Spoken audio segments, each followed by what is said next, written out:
survivors who lost his friend and girlfriend in the wreck. Get into a car with your friends, you know what I mean? And next minute you wake up in the hospital and only one of your friends is there. Joseph Mendoza has never felt pain like this before. Last Friday, he and 3 of his friends got into a car that ended up like this. I just remember waking up and the car was flipped over, and I just remember seeing everyone. A truck T-boned the car Joseph was in. His friend Matthew Grant and girlfriend Brianna Hilliard were killed.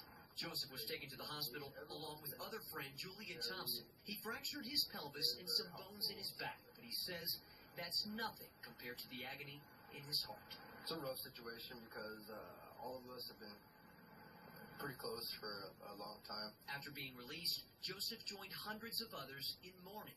And tonight, that mourning continued. Earlier this evening, sorority sisters were seen here at the crash site, laying out flowers and writing notes on the sidewalk for Brianna. Court documents say one of the suspects, Joshua Leal, told officers he smoked marijuana before getting behind the wheel, a decision Joseph says he'll now have to live with for the rest of his life. Decisions people make affect other people's lives, and it's exactly what happened. In Albuquerque, Matt Howardson, KOAT, Action 7 News. We briefly spoke with Leal's mother tonight, who said her heart is breaking for the families involved. We're also learning more about the 2 men accused of causing the deadly crash. Both have been in trouble before. NBC records show Joshua Leal has been in and out of jail 5 times in the past 3 years. His previous charges range from drug possession to having a stolen vehicle.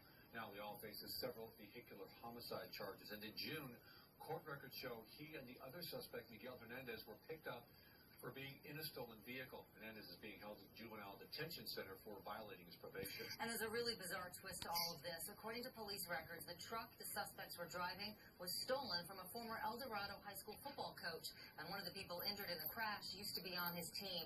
Action 7 News reporter Nancy Laughlin explains. Twisted metal. Albuquerque police say the truck involved in this crash didn't belong to the 2 guys who police believe are responsible for this tragedy. According to APD records, the truck was stolen last month from a home in northeast Albuquerque. According to this report, the man who owns the truck had just returned from a hunting trip. Inside the truck, he had camping gear and guns from that trip. When police say 2 guys decided to take off with all of it. Staffers at El Dorado High School say the truck belonged to a former football coach.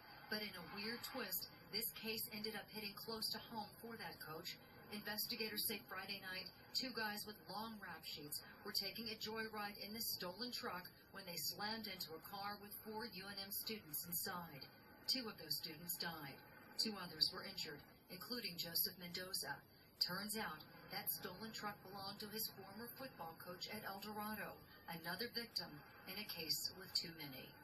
In Albuquerque, Nancy Laughlin, KOAT Action 7 News. It's pretty obvious when you're driving, not everyone obeys the speed limit.